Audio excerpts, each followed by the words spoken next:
तो ये आपका 3 महीने की स्ट्रेटजी बहुत अच्छी रहेगी। अगर 55-56 क्वेश्चन सही करने हैं तो रट्टा मारना पड़ेगा। बोले आजकल तो लाइब्रेरी में सबसे अच्छा चल रहा है कि लोग लाइब्रेरी जाके पढ़ रहे हैं 6 से 7 घंटे। करंट अफेयर्स पे इतना दिमाग लगाने की जरूरत नहीं है। 1 साल का करंट अफेयर्स पढ़ लीजिए, शुद्ध अशुद्ध दोनों दिया है।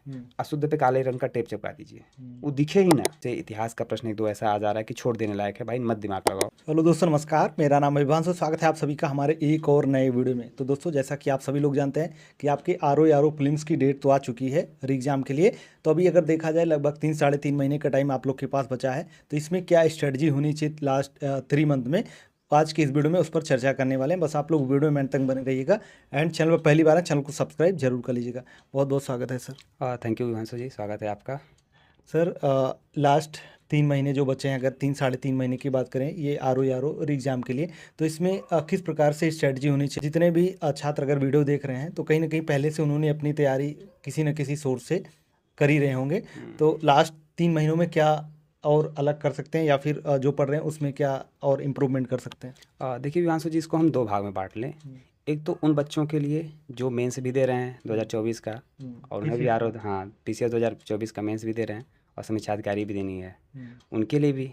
और एक जो है सिर्फ जो समीक्षा अधिकारी देने वाले हैं जिनका पीसीएस नहीं हो पाया किसी कारणों से, दोनों के लिए अलग अलग दिखें। तो जो मेंस दे रहे हैं हम पहले उनसे यही कहेंगे कि पहले मेंस पढ़ लो, क्योंकि यहाँ पे अभी क्या है कि 90 दिन के टाइम में आप मेंस लिख के, और जो लास्ट का 20 दिन का टाइम है, क्योंकि आपने जब प्री दे लिया, आपका एक बार प्री क्लियर हो गया, तो आपने कहीं ना कहीं अच्छा कॉन्सेप्ट क्लियर कर लिया है। आपका बिगनर सब कुछ है। करंट अफेयर्स आपने दिसंबर तक पढ़ के दिया ही है पीसीएस का ना। तो आपको 6 महीने के करंट अफेयर्स पढ़ने होंगे आगे के। और ये तो मतलब उनके लिए कि जो अभी मेंस दे रहे हैं, वो अपना स्ट्रेटेजी अपना एक पहले मेंस पे पूरा फोकस कर लें। एक आध 1.5 घंटा अगर मन कर रहा है तो पीटी का कुछ फैक्ट देखते रहें। कुछ फैक्ट मतलब या तो चाहे करंट अफेयर्स पढ़ लिया करें, तो मेंस में भी काम आ जाएगा और प्री में भी काम आ जाएगा, तो वो हो जाएगा। और जो सिर्फ अभी मेंस जिनको प्री देना है, जिनका नहीं है कोई मेंस, तो उनके लिए स्ट्रेटजी ये होनी चाहिए कि अपनी तैयारी को अलग अलग पार्ट में बांट लें। प्रतिदिन का टारगेट सेट करें कि हमें एक दिन में ये टॉपिक कंप्लीट करना है। खुद से ही बना लें अपना, कि जो मेंटरशिप कोई दे रहा है या तो उनसे पूछ लें, या फिर जो खुद से बनाना चाह रहे हैं तो 90 दिन का टाइम है। 90 दिन को हम एक एक टॉपिक में डिवाइड करें। 6 पार्ट या 7 पार्ट है, जैसे इतिहास, भूगोल, फिर पॉलिटी, विज्ञान, 6 या 7 को लिख लें। और घटना चक्र उठा लीजिए, घटना चक्र की बुक, उसमें टॉपिक सब दिया हुआ है। उस टॉपिक पर टिक करते जाइए और एक एक दिन का टॉपिक बनाइए कि हमको 1 घंटे डेली इन टॉपिक को पढ़ना है। भाई सिर्फ अगर आपको प्री देना है तो 8 घंटे तो आप दे ही सकते हैं कम से कम। 8 घंटे निकाल दो और एक एक घंटे का सारा 8 टॉपिक पढ़ डालो और टिक करते जाओ कि ये टॉपिक मैंने आज पढ़ लिया। आप देखेंगे कि 60 दिन में जो घटना चक्र के सारे टॉपिक दिए हुए हैं वो कंप्लीट हो जाएंगे। 60 दिन में एक एक घंटे पढ़ेंगे, 60 दिन में हो जाएंगे। 30 दिन में फिर रिवीजन कर दीजिए आप उसको, और 1 घंटा डेली करंट अफेयर्स पढ़िए। तो ये आपका 3 महीने की स्ट्रेटजी बहुत अच्छी रहेगी कि टॉपिक को डिसाइड करिए 8 घंटे में।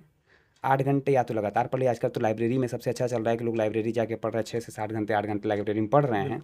तो लाइब्रेरी जा रहे हैं तो इसका स्मार्ट यूज कीजिए, कुछ मत कीजिए। 8 टॉपिक को लाइन से लिख लीजिए कॉपी पे अपने, और उसके हिसाब से खुद डिसाइड करिए कि मुझे आज 1 घंटे में ये टॉपिक पढ़ लेना है।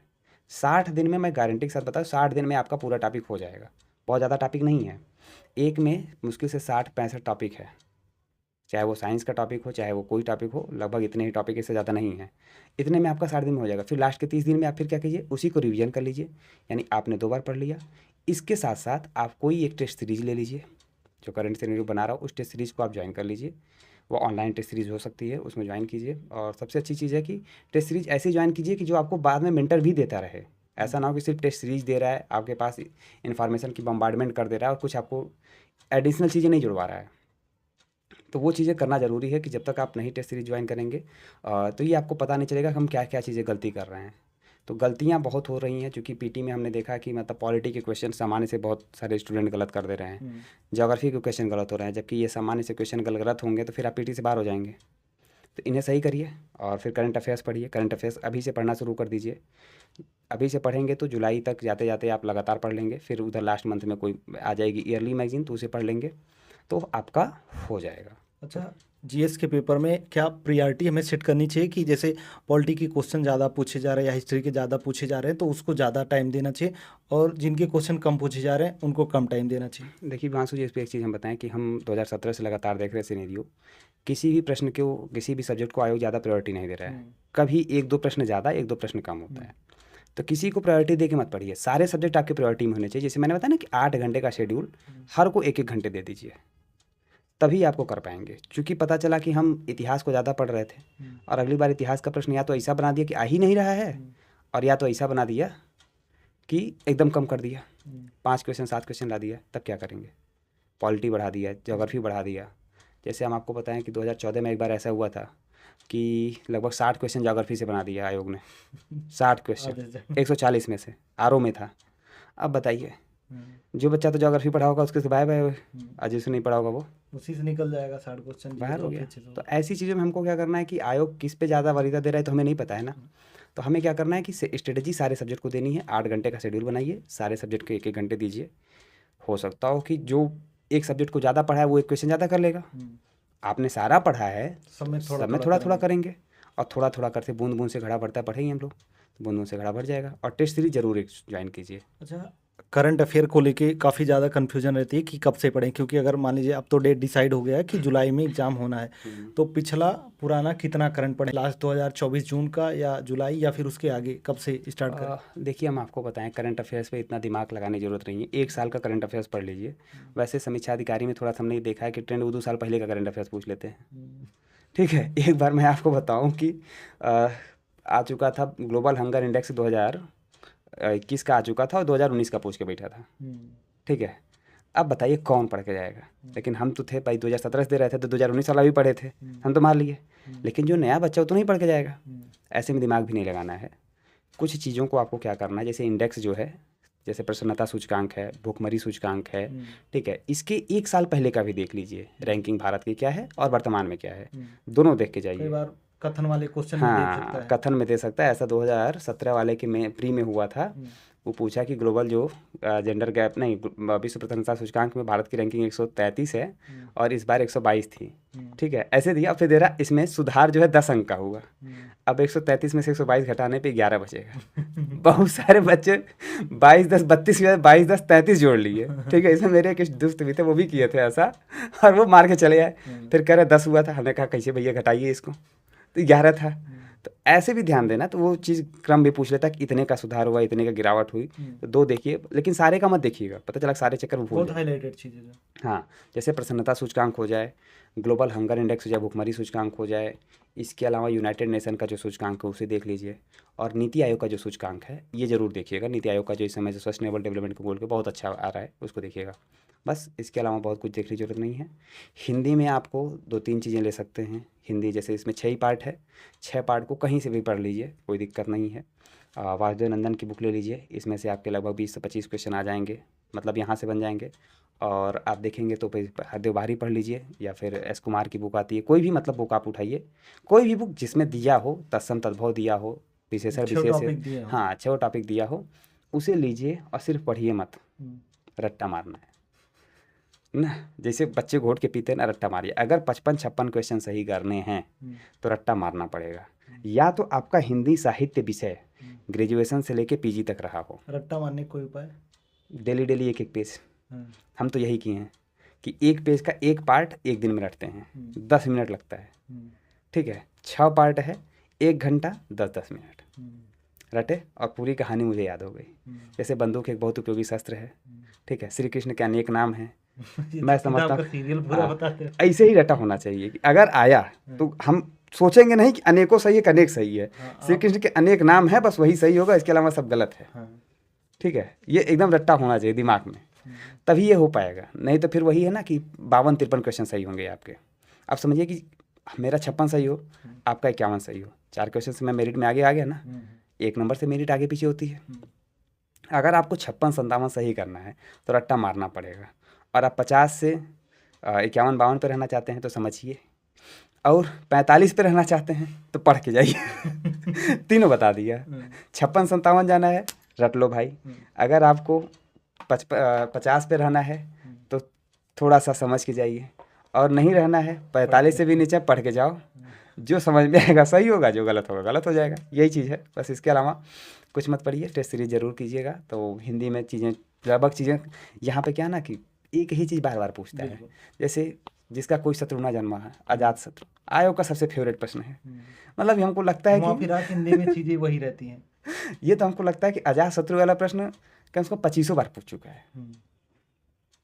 अब वो जो घटना चक्र वाला लिखता है उसको लिखने में समस्या होती है, कौन कौन सा साल यहाँ लिख दे ना। तो कुछ चीज़ें हैं कि वो हमेशा पूछता है, तो वो सब तो आपके दिमाग में होना चाहिए। जैसे ज्योत्सना कैसे लिखेंगे, दधीची कैसे लिखेंगे, तत्व महत्व, ये शब्द जो है ना छोटे छोटे शब्द हैं। जैसे कृषांगी है, कोमलांगी है, ये जो शब्द हैं छोटे हैं मगर खोटे हैं, तो इन शब्दों पे ध्यान देना होगा। अशुद्ध शब्द दिमाग में ही नहीं आने देना है। जब आप पढ़िए वासुदेव नंदन जी की बुक को, शुद्ध अशुद्ध दोनों दिया है। अशुद्ध पे काले रंग का टेप चिपका दीजिए, वो दिखे ही ना। अगर दिखा तो एग्जाम में पहले वही याद आएगा, कंफ्यूज कर देगा। और मैं आपको इसका जीवंत उदाहरण बता रहा हूँ। 2021 का मैं 2017 का मेंस दे रहा था, इलाहाबाद में था, भास्कर लिखना था। मैं पढ़ के गया हूँ, लिख के गया हूँ, इसके बावजूद भी चूंकि मैंने यही गलती की कि अशुद्धि भी देखा था और अशुद्ध वाला खड़कोड़ वाला सा मार के चला आया, जबकि उसमें जो तालबी से है वो है, ठीक है, छोटा वाला सा जिसे बोलते हैं हम लोग, वो था। अब ये गलत हो गया, जबकि सोचिए मैं उसको कितनी बार लिखा हूँ, लेकिन वही है कि मैंने टेप नहीं चिपकाया था, अब टेप चिपका दिया है, अब गलत नहीं होगा। तो ये चीज़ें जो है ध्यान देने वाली होती हैं बस। इसके अलावा अच्छा, प्रीवियस ईयर क्वेश्चन को हम किस प्रकार से यूज कर सकते हैं? देखिए वो बहुत अच्छी चीज़ है। उसको जब आप करेंगे ना तो आपको पता चल जाएगा कि हमें कौन से क्वेश्चन करने लायक होते हैं, कौन से छोड़ देने होते हैं, ठीक है। जैसे हम अपने यूट्यूब चैनल पे इस समय बच्चों को करा रहे हैं, उससे रिलेटेड जितनी भी चीज़ें करा देते हैं, कौन सा छोड़ना। बच्चे पूछते हैं कि सर इसमें क्या छोड़ने लायक था ये प्रश्न, तो ये भी बताते हैं कि ये प्रश्न छोड़ देने लायक है, मत कीजिए। जैसे इतिहास का प्रश्न 1-2 ऐसा आ जा रहा है कि छोड़ देने लायक है, भाई मत दिमाग लगाओ। हमको लगता है कि 2023 वाले में जो आरओ वाला पेपर था, उसमें इकोनॉमिक्स का एक प्रश्न बड़ा ऐसा आ चुका था ना कि कुछ करके था, वो बन ही नहीं रहा था किसी तरह से, तो ऐसे प्रश्न को छोड़ दिया जाए, ठीक है। तो ये तभी आप समझ पाएंगे जब आप उसको देखेंगे। तो आयोग की साइट पे जितने पेपर पढ़े हैं उठा के देख लीजिए, खुद से हल कीजिए, और नहीं तो फिर किसी यूट्यूब चैनल पे जो भी पढ़ाया हो, किसी भी टीचर ने पढ़ाया हो उसे देख लीजिए, जो कि मतलब उससे रिलेटेड अदर टॉपिक करा रहा हो। ऐसा नहीं कि मेरा ही करिए, किसी का भी कर लीजिए, बहुत सारे लोगों ने कराया है। बस इतना ध्यान रखिए कि उससे रिलेटेड अदर क्या प्रश्न बनेंगे उसे देखिए, लेकिन देखिए ज़रूर से, तभी पता चलेगा कि आयोग क्या ट्रेंड चला रहा है, बदलता हुआ ट्रेंड क्या है। बस ओके सर, आपका बहुत बहुत धन्यवाद इतना कीमती समय देने के लिए। थैंक यू विवांशु जी, आप भी आए, अच्छा लगा बहुत दिनों बाद, चूँकि हम भी बड़े दिन से ऐसे ही, चूँकि पैर में चोट लगी हुई थी तो बैठे हुए थे, तो इस वजह से 2021 में मुलाकात हुई थी। हाँ 2021 के बाद 2025 में, और फिर कोशिश भगवान से यही दुआ है विश्वनाथ जी से कि फिर जल्दी ही मुलाकात हो। जल्दी होगी। हाँ चलिए। तो दोस्तों, आप लोग को आज का वीडियो कैसा लगा, आप लोग एक बार कमेंट करके जरूर बताना। बाकी सर के चैनल का लिंक जो कि जीके जीएस विद भागीरथी के नाम से है, हम उसको वीडियो के description box and comment box में प्रोवाइड करा देंगे। आप लोग जाकर वहां पर ज्वाइन कर लीजिएगा। यूपीपीसीएस आरओ से रिलेटेड स्ट्रेटजी वहां पर बनाते रहते हैं।